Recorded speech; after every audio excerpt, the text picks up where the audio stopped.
Class चल रहा था 10/7/1967 सोमवार को दूसरे पेज के मध्यांश में बात चल रही थी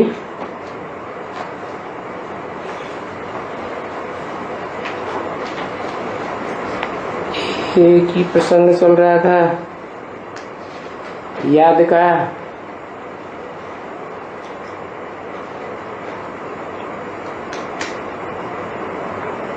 याद करेंगे तो खाद निकल जाएगी। याद को योगाग्नि कहते हैं ना।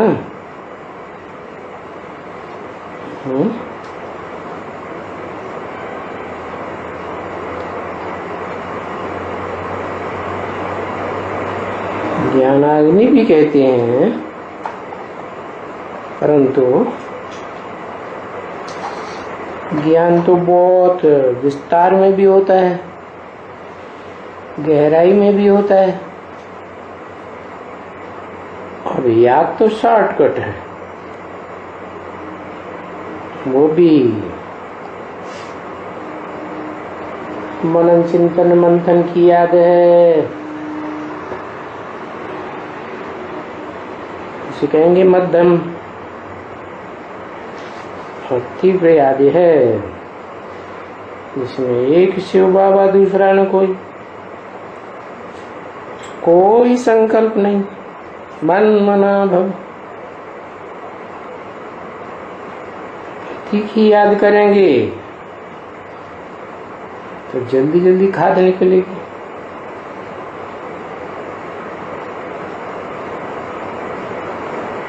तो कुछ काम नहीं रहेगा।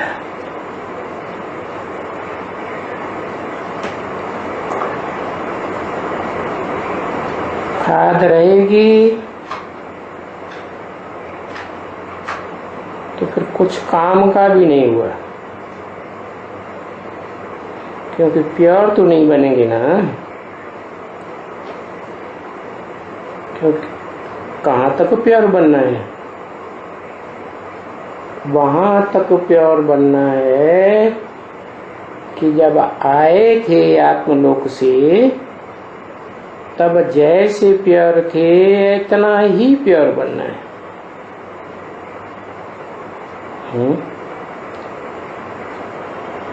तो कैसे पता चलेगा कि हम सृष्टि रूपी रंगमंच पर कब आए थे?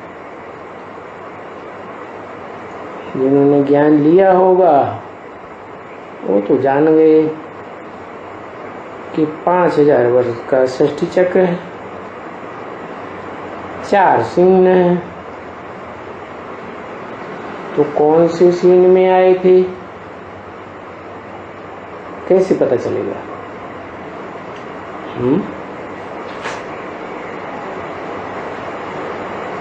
पता तो चलना चाहिए ना।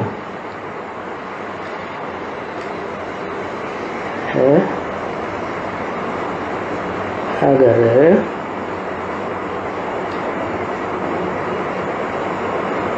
आत्मा को तो बेसिकली जान लिया कि आत्मा ज्योति बिंदु है, फिर उस ज्योति बिंदु आत्मा में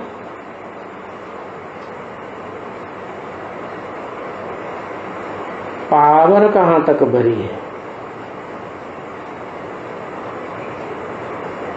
और जो पावर भरी है तो जो निमित्त बनता है उसकी तो याद रहती है।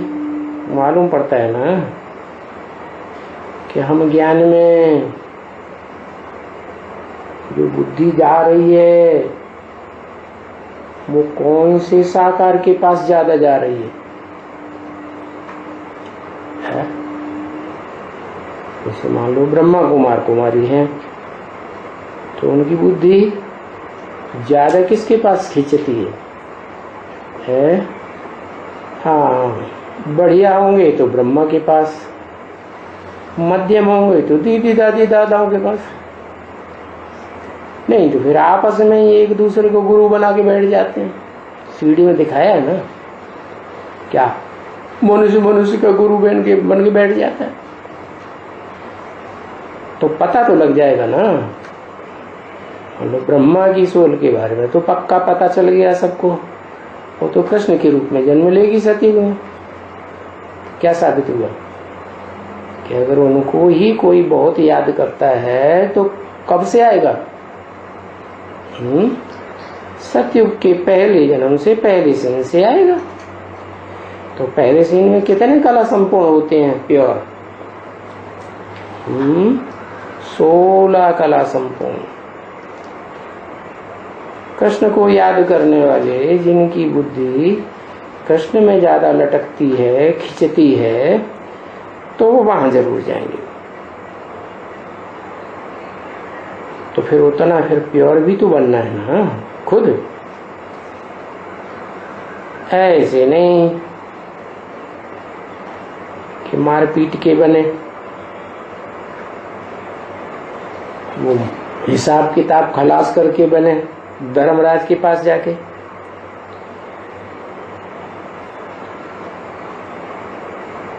तो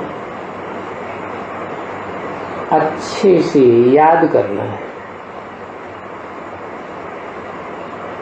वो याद नहीं होगी तो फिर सजा खाएंगे, क्योंकि बच्चे जाना तो सभी को है वापस ना है।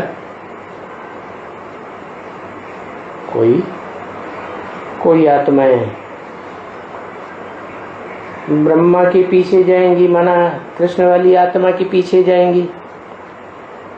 कोई आत्माएं उनकी डायनेस्टी में आने वाली नारायणों के पीछे जाएंगी ना। कोई फिर किसके पीछे जाएंगी? वो दादी परदादी तो हो गई ना, नारायण के राज्य में आने वाली, पीढ़ियों में आने वाली। फिर त्रेता युग आता है, तो त्रेता युग में आने वाली आत्माएं किसके पीछे जाएंगी? अरे अटक गए।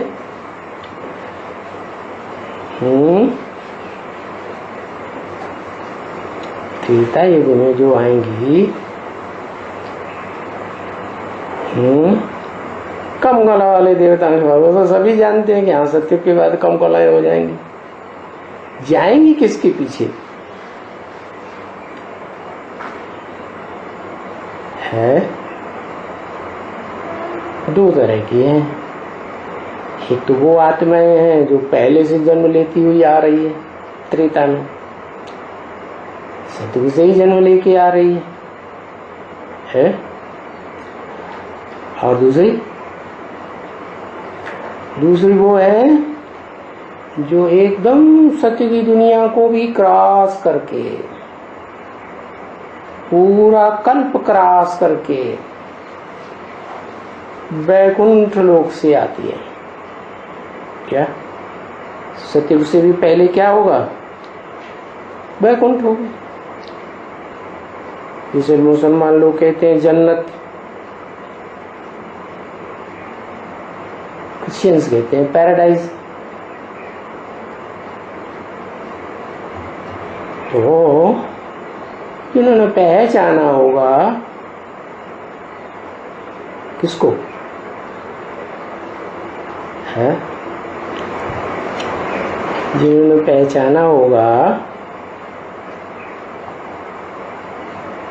अच्छा मान लो लक्ष्मी को पहचाना होगा, बुद्धि ज्यादा लक्ष्मी में खींच रही है, तो त्रेता की फर्स्ट जन्म में नहीं आएंगे। ये क्या कहती है शिव बाबा है? अच्छा सतयुग के आदि में जो कृष्ण वाली आत्मा है उसके साथ वो आत्माएं नहीं आएंगी। लक्ष्मी, आदि लक्ष्मी वाली जो वैकुंठ में अतीन्द्रिय सुख भोगती है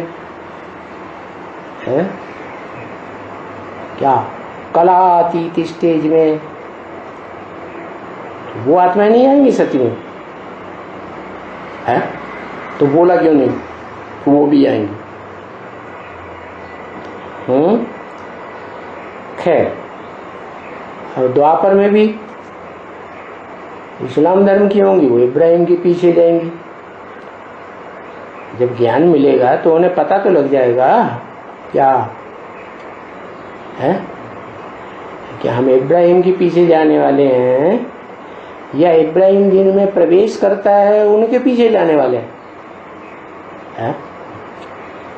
जिनमें प्रवेश करता है नारायणों में, कोई एक नारायण है सतयुग का, ऊंची स्टेज वाला ही होगा ना कि मध्यम का होगा? ऊंचा होगा। तो उसको जो पहचान लेंगे, उसके नजदीक जो रहे होंगे, वो फिर उसी के पीछे जाएंगे है?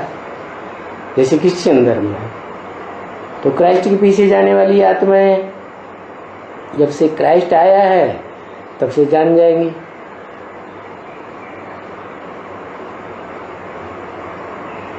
क्या जान जाएंगी? कि हमको क्राइस्ट के पीछे जाना है। लेकिन जिन्होंने जान लिया क्राइस्ट तो जीसस में पेश करता है, जीसस तो उससे भी ज्यादा पुराना हो गया है। और ज्ञान मिलेगा तो ये भी जान जाएंगे वो जीसस वाली आत्मा सतयुग में आती है कि नहीं आती है, जानेंगी ना। तो वो फिर उस नारायण को पहचान लेंगी, कहाँ? संगम में ही, और उसके पीछे जाएंगी। तो वापस जाते समय सबके अपने अपने ग्रुप होते हैं क्या है? हाँ, फिर राम सीता वाली आत्माएं किसके पीछे जाएंगी?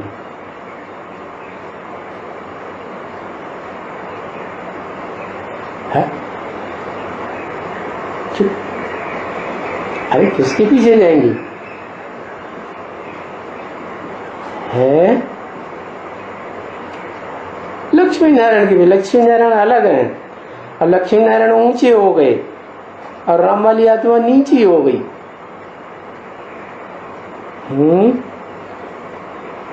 ये क्या बात है? और लक्ष्मी नारायण में भी तो अव्वल नंबर का लक्ष्मी नारायण या बाद वाले लक्ष्मी नारायण? अव्वल नंबर का तो आदि नारायण कहा जाता है। तो आदि नारायण ऊंचे हो गए और राम वाली आत्मा नीचे हो गई, तो बहुत बढ़िया ज्ञान उठाया। क्यों? अरे राम वाली आत्मा, सीता वाली जिसको कहते हैं, राम सीता, त्रेता में पहला गद्दी जमाई जाएगी तो उसमें जो राम सीता नाम पड़ेगा तो वो आत्माएं तो कल्प पूर्व से ही है, सती की दुनिया को बनाने वाली ही है मिलजुल करके। तो उनमें जिनकी बुद्धि लटकी रही होगी वो तो उन्हीं के पीछे जाएंगे। लेकिन फिर जिनको राम सीता कहा जाता है या कोई दूसरा नाम भी है तो वो किसके पीछे जाएंगे? और उनमें भी 2 नंबर है ना, एक राम वाली आत्मा और एक सीता वाली आत्मा। तो जो राम वाली आत्मा किसके पीछे जाएगी या सीता वाली आत्मा किसके पीछे जाएगी?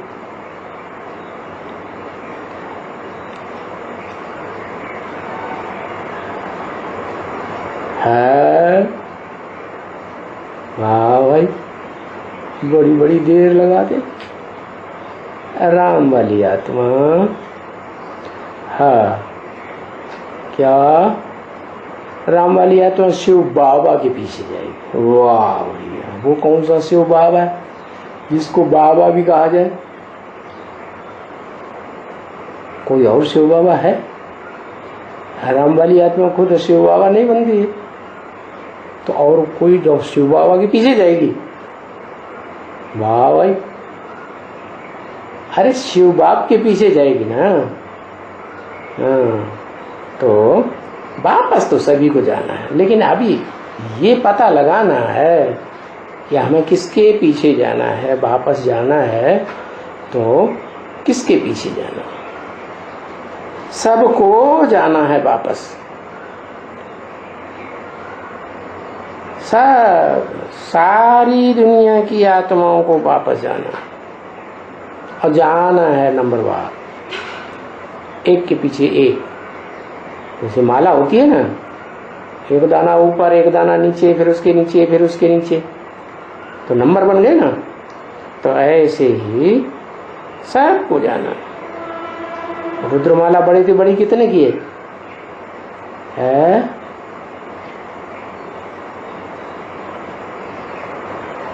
बड़े थे बड़ी रुद्रमाला, बड़े थे बड़ी पूछ रहे हैं तो वो रुद्रमाला बड़े थे बड़ी कितने की है?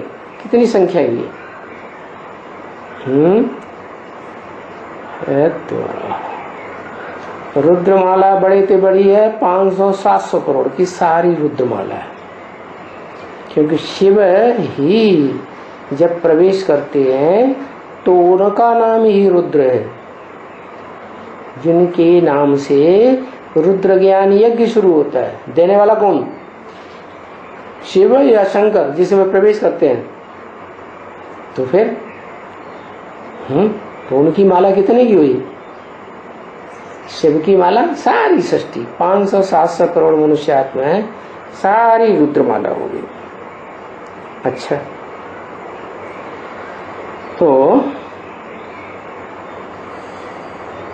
जो विवाह की आत्माएं हैं वो सब जाएंगी। कहाँ की आत्माएं?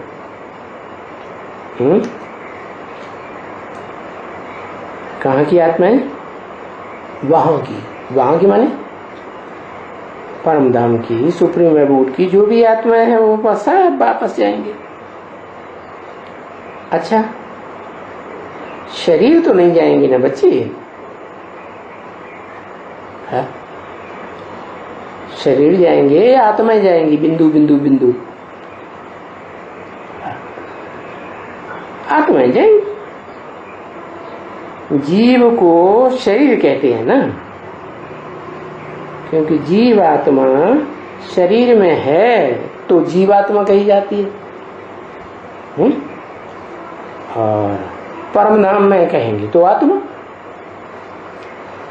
इस सृष्टि पर आई तो जीवन धारण करती है, 5 तत्वों का शरीर लेती है तो जीवात्मा। तो अभी बाप किसके लिए आते हैं? किसको वापस ले जाने के लिए आए हैं? जीव आत्मा को वापस ले जाने के लिए आए हैं, या किसको वापस लेने के लिए है? आत्माओं को वापस ले जाने के लिए आए। जीव आत्माएं जिनको शरीर है उनको जीव आत्मा कहा जाता है, जीवित आत्मा। आत्मा बाहर निकल गई, परमधाम में पहुंच गई, 1 सेकंड में आना जाना होता है आत्मा का। तो फिर वो जड़वत हो जाती है, जीवन नहीं कहेंगे। तो बच्चे अपन को अभी आत्मा समझो। क्यों? क्योंकि जल्दी वापस जाना है तो नंबर बढ़िया बनेगा सृष्टि रूपी रंगमंच पर, और बाद में जाएंगे तो नंबर नीचे। जो नंबर, जो आत्माएं पहले सृष्टि रूपी रंगमंच पर आती हैं वो ज्यादा फायदे में रहेंगी, सुख शांति में रहेंगी, या जो बाद में आती हैं वो ज्यादा सुख शांति में रहेंगी? बाद में आने वाली जो पहले आती हैं वो ज्यादा सुख शांति भोगती है। तो तो अपन को आत्मा समझो। 10/7/67 की वाणी का 3रा पेज, सोमवार। तो देखो, अब आत्मा समझना ही बच्चों को कितना मुश्किल लगता है? क्यों मुश्किल लगता है?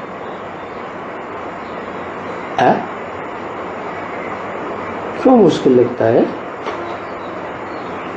जब है ही ओरिजिनली आत्मा, तो मुश्किल क्यों लगता है?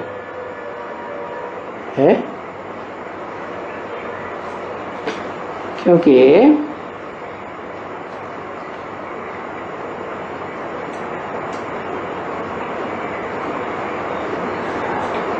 इसलिए लगता है, जो आत्माएं देह अभिमानी धर्म पिताओं के साथ आई है या नंबरवार आई है धर्म पिताओं के पीछे पीछे, तो उनको देहभान ज्यादा रहता है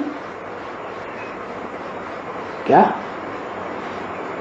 जैसे आत्माएं उतरती है ना धर्म पिताओं के ऊपर से, और उनके फॉलोअर से ऊपर से उतरते हैं, तो आत्मिक स्टेज रहती है।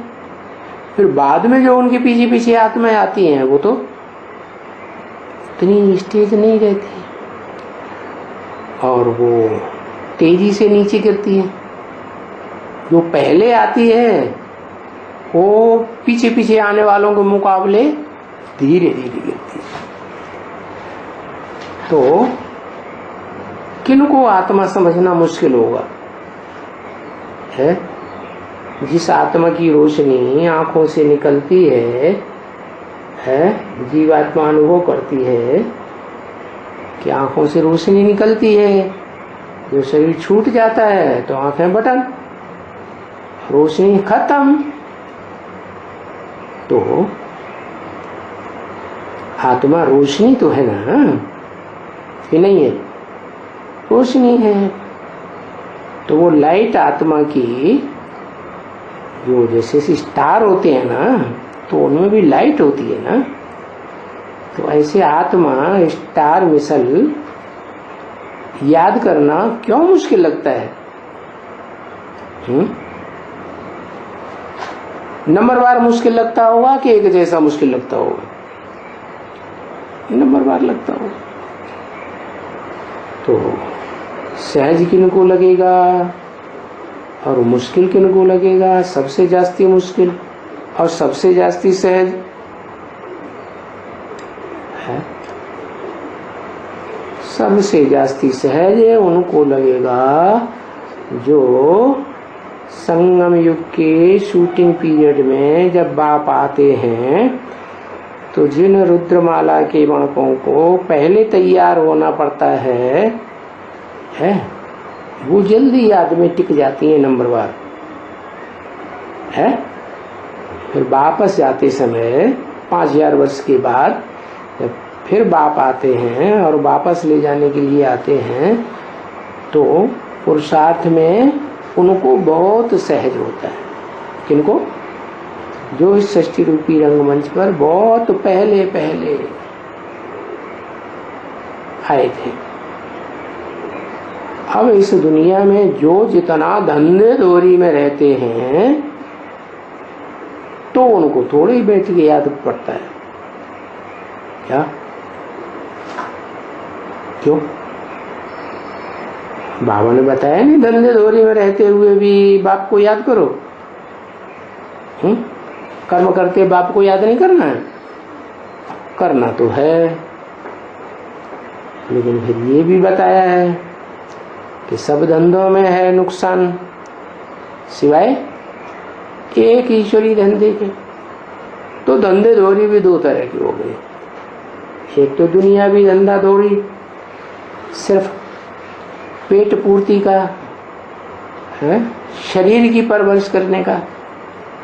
और दूसरा धंधा है, जब समझ लिया कि हम देह नहीं है, हम तो आत्मा है, तो आत्मा की परवरिश जन्म जन्मांतर की है। तो कौन सा धंधा अच्छा? जो आत्मा का धंधा है, वो धंधा करने से ज्यादा कमाई।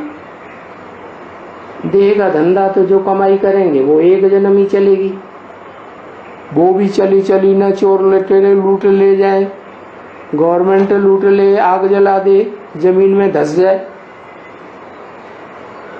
कुछ पक्का पता नहीं। और ये जो कमाई है आत्मा की, जो परमपिता परमात्मा आते हैं तब ही मिलती है, तो ये तो अनेक जन्मों की कमाई है। तो इस धंधे धोरी में बैठ के याद करेंगे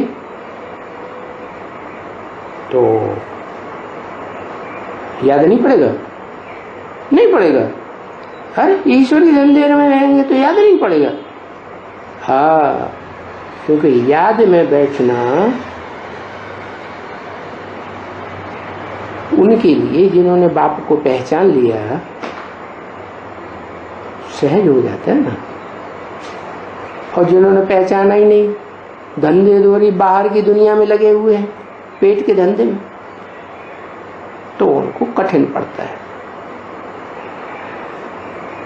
तो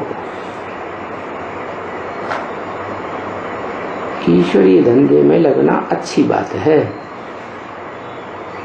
और उसमें भी फिर नंबरवार है।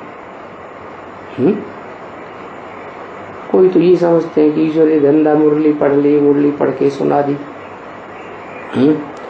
प्रदर्शनी कर ली, कॉन्फ्रेंस कर ली, मेले मलाखड़े में ज्ञान लेना देना कर लिया,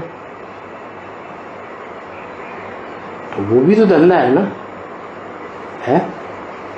तो उसमें अवस्था नहीं बनेगी। क्यों? ईश्वरीय धंधा तो कर रहे हैं।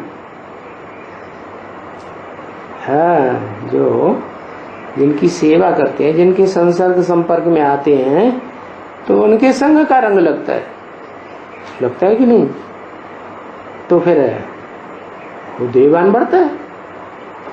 फिर आत्मिक स्थिति बनाने में थोड़ी तकलीफ होगी। और जो ये समझ जाते हैं कि ज्ञान की गहराइयों को हम जितना समझ लेंगे उतना हम फिर बाप के नजदीक ज्यादा पहुंचेंगे।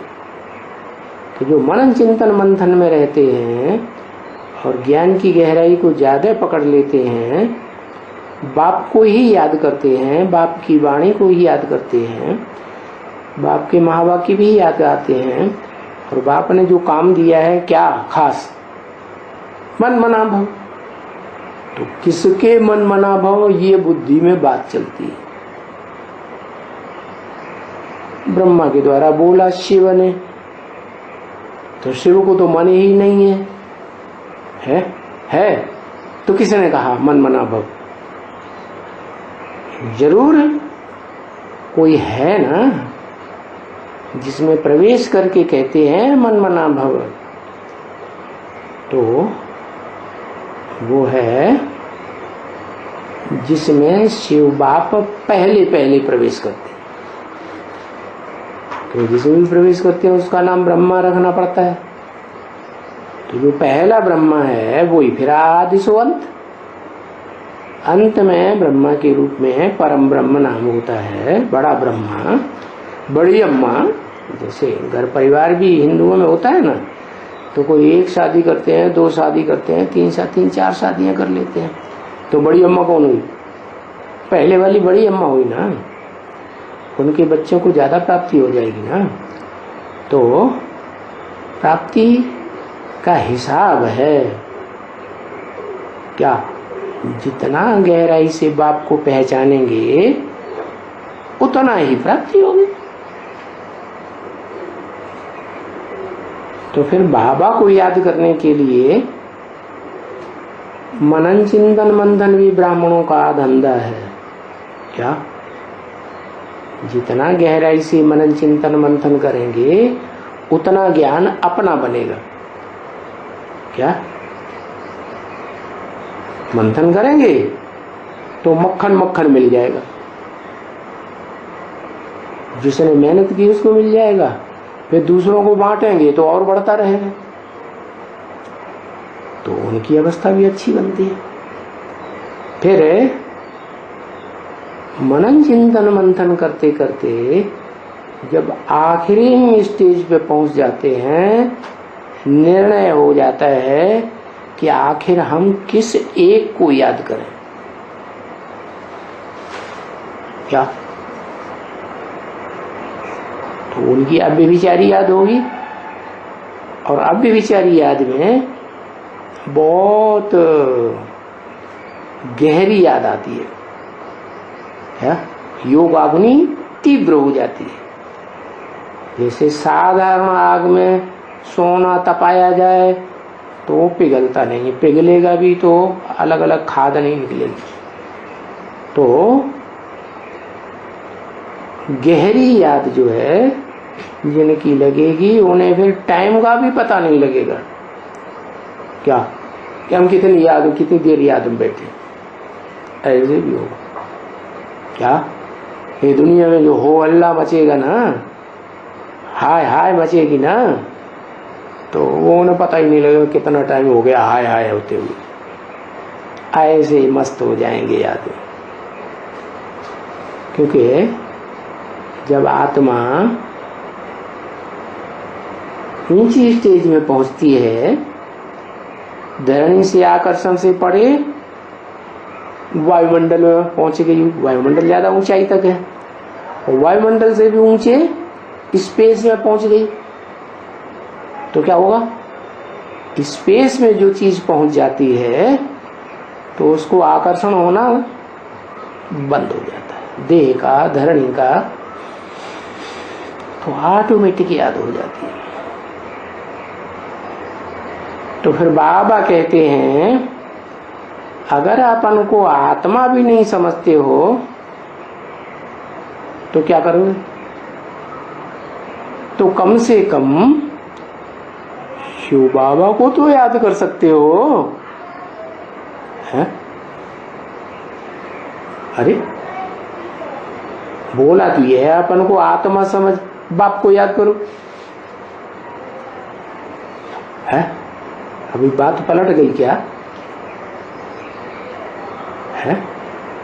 आत्मा नहीं भी समझेंगे तो भी क्या याद आएगा? है? नहीं याद आएगा? है?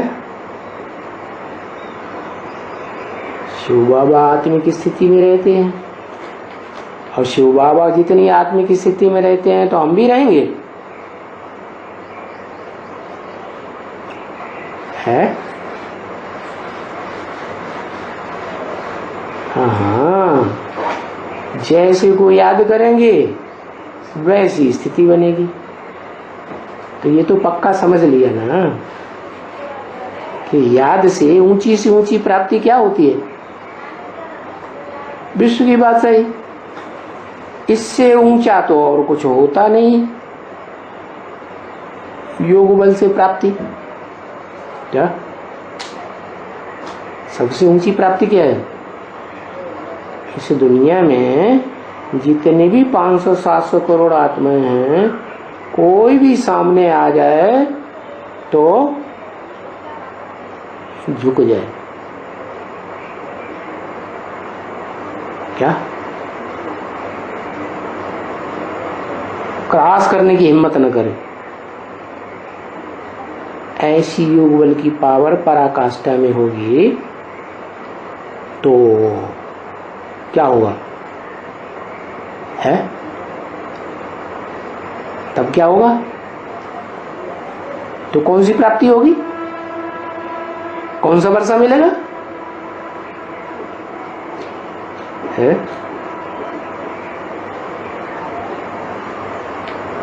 विश्व की बादशाही मिल जाएगी, वैकुंठ की बादशाही मिलेगी। बादशाही, वैकुंठ में बादशाह तो विष्णु होता है, और विष्णु में भी 4 भुजाएं। वो तो भुजाएं तो सहयोगी की निशानी है,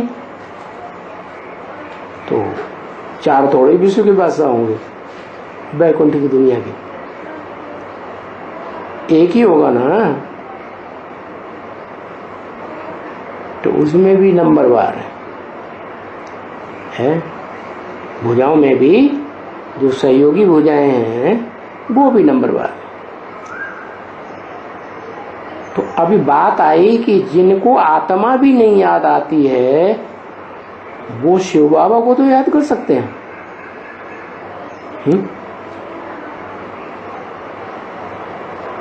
तो रिजल्ट क्या आएगा है? अब उसमें बात आती है, कोई शिव बाबा को ज्यादा याद करेंगे है, एक ही शिव बाबा को याद करेंगे, दूसरों को याद नहीं करेंगे। और जितने समय लंबे तक एक की याद डटेगी तो उतना ज्यादा उनको प्राप्ति होगी। क्या प्राप्ति होगी? विश्व की बादशाही मिलेगी है? हाँ मिलेगी, क्यों नहीं मिलेगी, लेकिन नंबरवार ही तो मिलेगी। क्या नंबरवार माने है? जैसे कोई राज्य होता है ना, तो राज्य में कोई सेनापति होता है, कोई छोटे बड़े मंत्री होते हैं, कोई महामंत्री होता है? तो सबसे ज्यादा सहयोगी कौन हुआ? महामंत्री नहीं। और राजा की रानी की बात ज्यादा चलेगी कि महामंत्री की चलेगी है? ज्यादा किसकी चलेगी? प्रेफरेंस ज्यादा किसको दिया जाएगा? राजा को? हाँ, रानी को? हाँ। तो आत्मा भी याद नहीं कर सकते हो तो शिव बाबा को याद करो, तो ये तो सहज हो गया। क्योंकि आत्मा को याद करना मुश्किल हो जाता है, क्या बताया? जो धंधे धोरी में रहते हैं उनको क्या बताया? आत्मा को याद करना कठिन पड़ता है, तो उनके लिए तो बहुत सहज बात बता दी। क्या बता दिया? क्या बता दिया है? कि साकार को याद करो, निराकार। साकार में निराकार तो है ही, शिव बाबा कहा जाता है, वो तो जन्म जन्मांतर साथ रहेगा ना। जो ज्यादा याद करेंगे भले प्रजावर्ग की आत्माएं हो तो भी राज परिवार में साथ रह सकते हैं या नहीं है? मान लो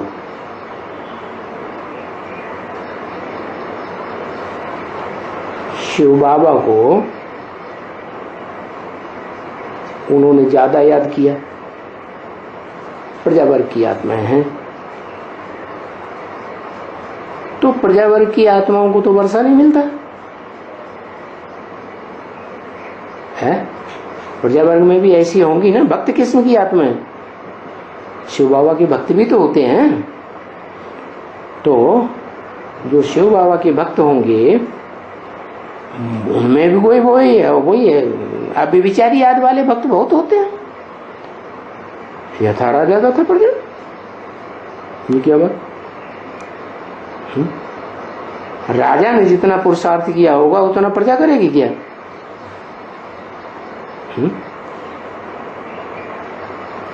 सुख शांति में उतना रहेंगे,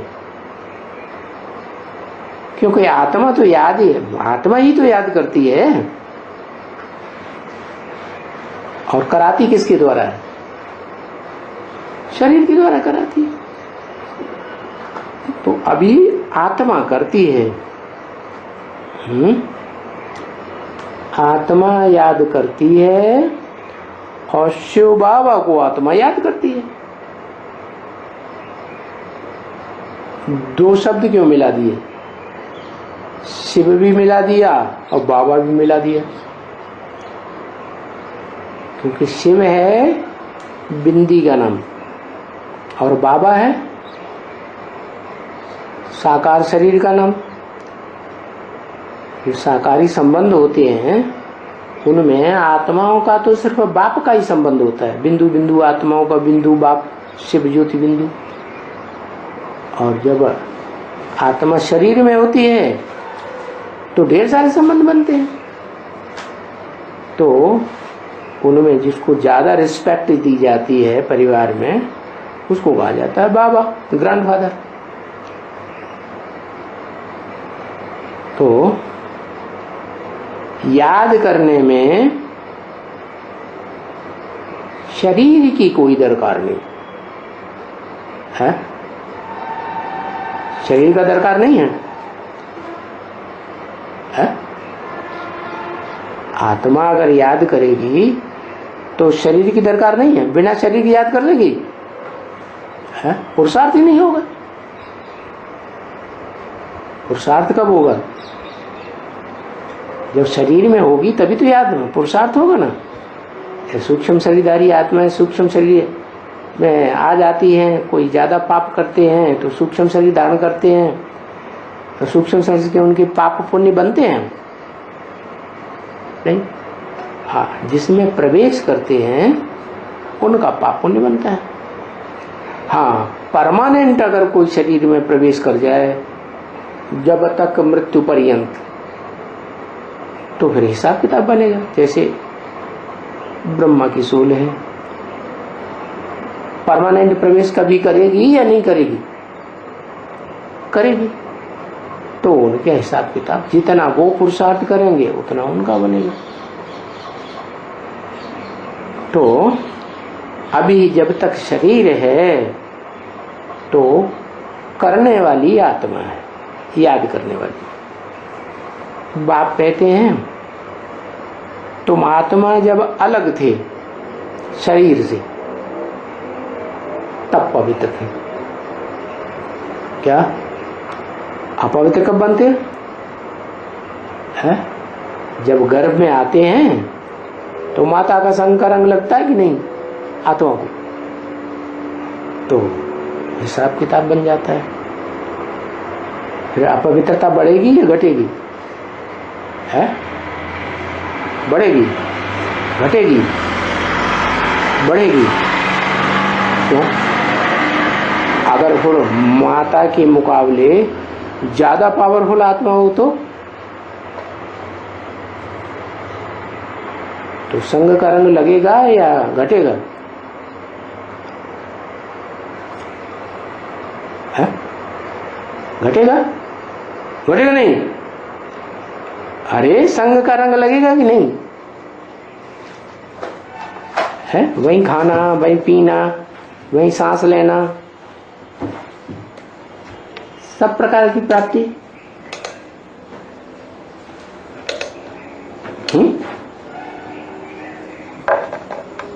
तो जिनका खाना करते हैं, जिनसे पीना करते हैं, परवरिश लेते हैं, जब बाहर आते हैं गर्भ से तो फिर नंबरवार हो जाता है। क्योंकि कोई कोई बच्चे तो दुनिया में ऐसे होते हैं जिनको माताएं नहीं पाल पाती, दाइयां पालती हैं। पालती है कि नहीं? तो उनके साथ हिसाब किताब नहीं बनता है। माता उनके साथ कम रहेगी, नौकरी धंधे में चली जाती है? और कोई दाई रखी हुई है घर में, उसके साथ ज्यादा रहेगा बच्चा, तो किसका संग ज्यादा लगेगा? दाई का लगेगा ना। तो ये हिसाब किताब बनता है। जिसका भी संग रहेगा और उससे जितनी भी ज्यादा प्राप्ति होगी उतना हिसाब किताब बनेगा। तो जो सुप्रीम एबोर्ड परम धाम है आत्मलोक, उसमें तो किसी देहधारी का संग है ही नहीं, तो पवित्र होते हैं। तो पहले पहले जब इस सृष्टि पर आए थे तो पवित्र है। ये समझने की बात है या नहीं है? समझने की बात है? क्या समझने की बात है? समझने की बात यह है, अभी भी इस दुनिया में हम बुद्धि का कनेक्शन सबसे तोड़ेंगे, सिर्फ एक शिव बाबा को याद करेंगे और शिव बाबा की जो स्टेज होगी वो ही हमारी स्टेज बने। तो क्या समझ में आया? शिव बाबा परम नाम की निराकारी अव्यक्त स्टेज में है, तो हमको भी संग का रंग वैसा ही लगेगा, हम भी पवित्र बन जाएंगे। क्योंकि पवित्र आए थे तो पवित्र ही हमको वापस जाना है। तो बात समझ में आ गई ना क्या, कि जैसा संग करेंगे बुद्धि का वैसा रंग जरूर लगेगा। अभी भी तुमको बताते हैं, क्या क्या बताते हैं, कि अभी भी तुमको ये बात बताते हैं संगम में, वहां जाएंगे परम धाम में, आत्मलोक में, तो पवित्र बन करके ही जाएंगे। बता तो दिया, तो करना क्या है? क्या करना है? पवित्र बन करके जाना है, और यही बात बता दी, तो अब करना क्या है? पवित्र को पहचानना है। इस सृष्टि में ऐसा पुरुषार्थी बाप का बच्चा शिव का कौन है जो सबसे जास्ती अव्यक्त स्टेज में रहता हो? तो उसका संग करेंगे तो जल्दी पावन बनेंगे। जल्दी पावन बनेंगे तो हमारा नंबर पावन दुनिया में जाने का पहले लग जाएगा। तो ये है तुम्हारी मेहनत। क्या? जल्दी से जल्दी औरों के मुकाबले दौड़ के, है याद की यात्रा है ना, उसमें तीखी दौड़ दौड़ के हम पहले आगे निकल जाए। दौड़ लगाते हैं, उनको मेहनत लगती है कि नहीं? हाँ, वो है जिस्मानी दौड़, और ये है रूहानी दौड़। तो इस रूहानी दौड़ में तो बहुत मेहनत चाहिए, क्योंकि वो जो दौड़ होती है जिस्मानी, वो तो लिमिटेड होती है। क्या 100 मीटर की दौड़, 200, 1000 मीटर की दौड़, 1-2 किलोमीटर, 10 किलोमीटर की दौड़ लगवाएंगे। यहाँ तो हमें जहां जाना है वो तो बहुत दूर है? और ऊंचाई पर भी है। तो तुमको तो बहुत मेहनत करनी चाहिए। ये बड़ी कमाई है। क्यों? कि दुनिया में जो जिस्मानी कमाई होती है वो तो एक जन्म की होती है, और ये है अनेक जन्मों की कमाई। भले उस दुनिया में भी जो अच्छे कर्म करते हैं, पुण्य आत्मा बनते हैं, तो अगले जन्म में उनको उसका उजूरा मिल जाता है। 1-2 जन्म उजूरा मिलता है, क्योंकि जो कर्म दुनिया में भी अज्ञान काल में किए जाते हैं, तीव्रता से किए जाते हैं, तीव्र संकल्प लेकर के, तो उनका फल जल्दी मिलता है। और जो कर्म धीमी गति से किए जाते हैं, तो उनका फल देर में मिलता है। तो अभी तो एक ही जन्म है, लास्ट जन्म, उसमें तो बड़ी कमाई करनी चाहिए। देखो, यहां इस दुनिया में कितने बड़े बड़े साहूकार हैं। किस चीज के? हैं? स्थूल धन संपत्ति के कितने बड़े बड़े साहूकार हैं, और उनका नाम अखबारों में निकलता है। कितना उनका मान होता है। पदम पदम पति हैं। क्या संख्याओं में ऊंची संख्या बता दी सबसे। कोई अरब के मालिक, कोई खरब के मालिक। तो दुनिया की बात क्यों की बाबा ने? है कि इस दुनिया से टैली करो। उनकी जो स्थूल धन की कमाई है, तुम्हारी कौन सी कमाई है? तुम्हारी है ज्ञान धन की कमाई है। जो ईश्वरीय धन है वो ईश्वर से ही मिलता है। वो धन आपस में कमाई करते हैं, धंधा डोरी कुछ भी कहेंगे, व्यापार भी तो आपस में लेन देन करते हैं, आपस में एक दूसरे से लेते हैं। और यहाँ तो देने वाला एक ही ऊंचे ते ऊंचे बाप है। और कितना देते हैं? उसके पास तो अखूट खजाना है क्या? उसकी गिनती भी नहीं कर सकते। क्या कहते हैं? उसके पास जो ज्ञान का धन है उसके लिए कहते हैं कि वो इतना धन है कि उसका आदि और अंत ही नहीं हो सकता।